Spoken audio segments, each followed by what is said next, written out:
Alright, welcome back to Nicholas Comic Corner Classic Known Classics. This is episode number 2305 and double number 2199. Yes, the next episode is the 22nd hundred double shot for the series, and it's going to be the digital one, okay? Uh, this one is the theme of people of Found Image Comics. First up we have is X-Men Epic Collection, Volume 17, which is called Dissolution and Rebirth. This collects issues 240 to 67. The writer of these issues is Chris Claremont. The artwork is done by first two artists are people who have founded Image, Jim Lee, Mark Silvestri. I believe Mark Silvestri got a chance to found Image. I believe so. We also have Karen Doyer, Rick Nardi, Bill Justice, Matt Collins, and Wallace Perdicho. The book covers the time period of September of 1989 to early September of 1990. Mostly we have the first few issues from issues 240 to about 250-ish, where it's... Now, this is basically a period of time where the X-Men were headquartered in Australia. Not Salem Center, Australia. The reason why this was is because fallen mutants and the X-Men were faked their deaths, but they're hunting these issues by the Ravengers, led by Lady Deathstrike and Donald Pierce. And the other members are Brown Bruiser, Pretty Boy, Skullbuster, Reese, Cole, and McCann. Yes. Now, I think these characters are... This is their debut. Let me take a look at this about this. Let's see.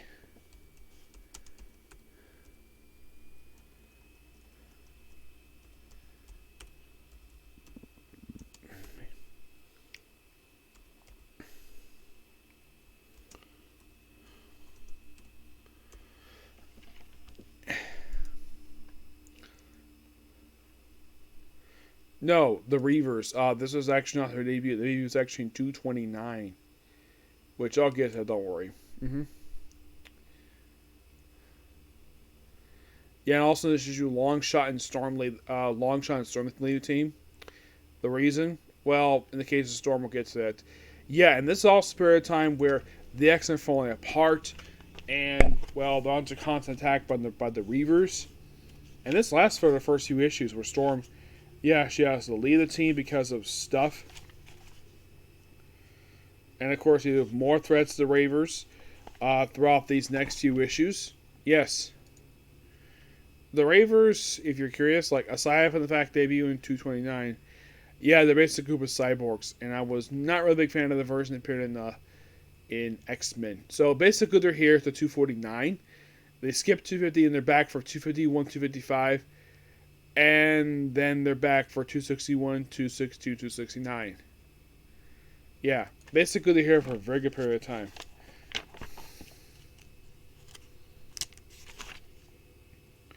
Uh, 250 is mostly put basically Polaris encountering her sister, which they later, like this woman claims to be her sister, but not really. Of course, it's just a Kazar issue for 250. And here's the thing about this one: this not being 250 issue. It's not a double-sided issue. You would think they would do this, but nope. Chris Claremont did not want this to be 250 for some reason. And then we have 251, where we have more Raver stuff here, which basically will last for 5 straight issues. Yes, deal with the Ravers. And that's mostly put a lot of the time, basically what we have here is deal with the Ravers.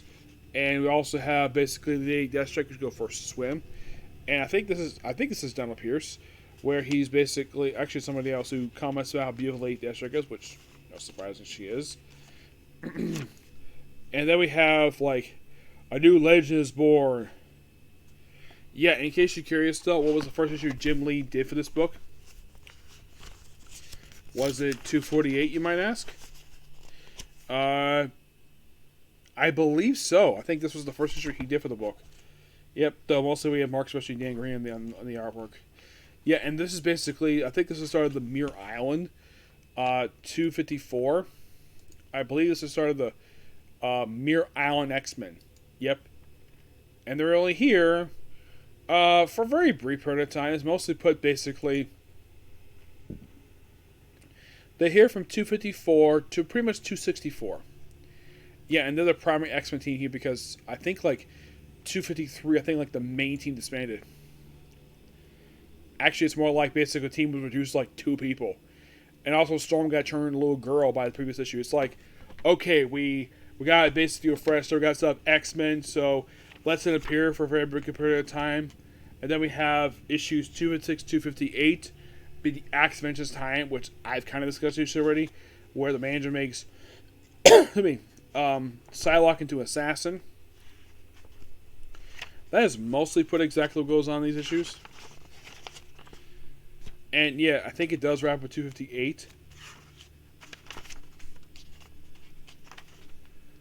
Yeah, 258. 259 mostly put, it's basically a classic on some Genosians. Yeah, this is basically the X-Men on their own. Yeah, this is the era of like solo X-Men. It's almost like, what the heck is Chris Claremont doing? Then we have 260 where Dazzler was with Stalker. Yes, Dazzler. 261 we have, well, Wolverine, Psylocke, and Jubilee here.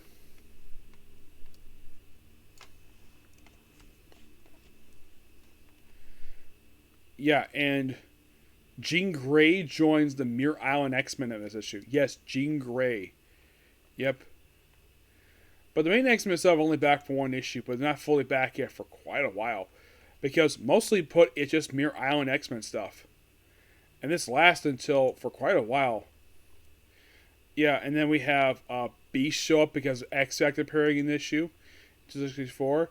In 265, well, 265 is part one of a multi-part story arc that will lead the debut of a popular X-Men character. Yes. And you're thinking, okay, which character, you might ask?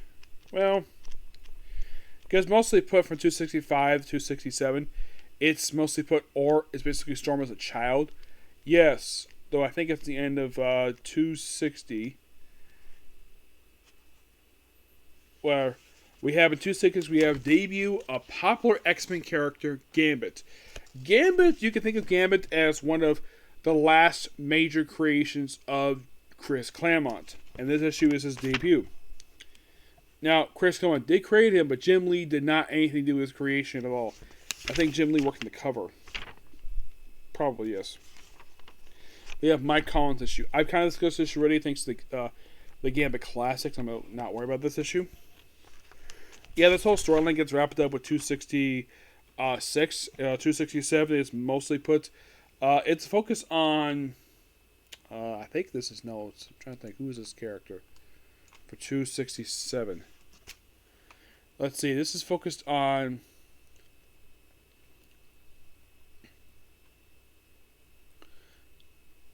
I think it's Dr. Lean Sheen. It's Shadow Queen. Yes. She made her debut in 253, and she's here for a very brief period of time. She actually made a brief return just fairly recently with the recent Gamma miniseries. Yeah, because it took place during this period of time. Yep, and this is still technically part of the storyline with the whole introduction of Gambit. That's most of what this issue is.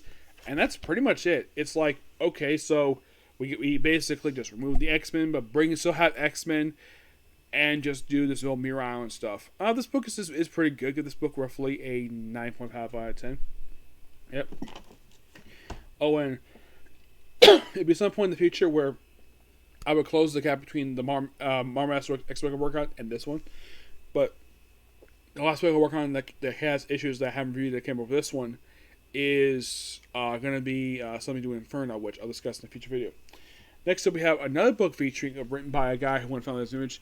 We have Scorched, Volume 2, which collected issue 7 to 12 of this ongoing series. Yep, and Todd McFarlane is the co-writer of these issues, but Sean Lewis is the main writer. The artwork is done by Steven Segovia. The cover art for the trade here is done by Thomas Nicky and Ulysses Okia. This is one that's the cover here. One that's the covers in the book. Tudas Remick, Puppeteer Lee, Don Aguilera, Budget Brennis, Thomas Nugget, Raymond Gay, Francisco Mattina, Kevin Kane, and Valerio Gargadino. Mostly put, and plus I love the Don Aguilera covers. They're freaking gorgeous.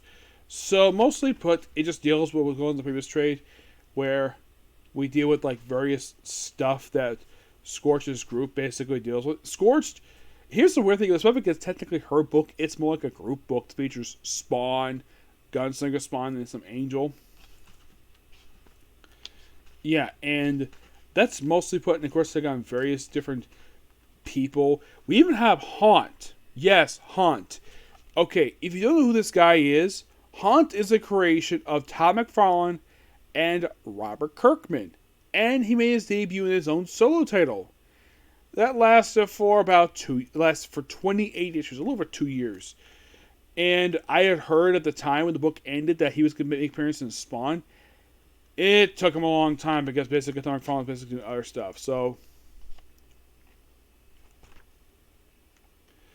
yeah. Yeah. So,